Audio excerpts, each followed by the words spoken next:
दोस्तों 12 ज्योतिर्लिंगों की कथा में आज प्रस्तुत है 7वें और सबसे प्रमुख ज्योतिर्लिंग विश्वनाथ ज्योतिर्लिंग की कथा, जो शिव जी की सबसे प्रिय नगरी काशी में स्थित है। निर्गुण निराकार परब्रह्म ने सगुण शिव रूप को धारण किया, फिर वे शिव ही पुरुष और स्त्री के रूप में यानी शिव और शक्ति के रूप में विभाजित हो गए। शिव और शक्ति ने अदृश्य रहकर पुरुष और प्रकृति यानी कि श्री हरि विष्णु और माता लक्ष्मी की रचना की। अब ये दोनों उत्पन्न होने के बाद अपने माता पिता को ना देखकर परेशान हो गए। तब आकाशवाणी ने इन दोनों को तपस्या करने का आदेश दिया, लेकिन दोनों ने प्रार्थना की कि स्थान तो है ही नहीं, तपस्या कहाँ करें।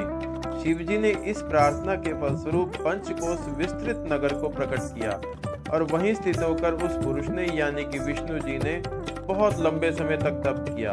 उनके तप के श्रम से पसीने के रूप में जल की धार उनके शरीर से प्रकट हुई, जो कि सारे शून्य को उसने भर दिया। यह देखकर विष्णु जी ने आश्चर्य से अपना सिर हिलाया और इस कंपन के समय उनके कान के कर्णभूषण से एक मणि गिर पड़ी। जहां वह मणि गिनी वह क्षेत्र मणिकर्णिका कहलाया। अब वह मणिकर्णिका सहित पंचकोश का नगर जो है विष्णु जी के शरीर से जो पैदा होने वाला श्वेत था उसके कारण ऊपर बहने लगा। तब शिव जी ने अपने त्रिशूल पर उस पंचकोशी नगरी को धारण कर लिया। उस जल में विष्णु जी ने रमा सहित शेष शैया पर शयन किया।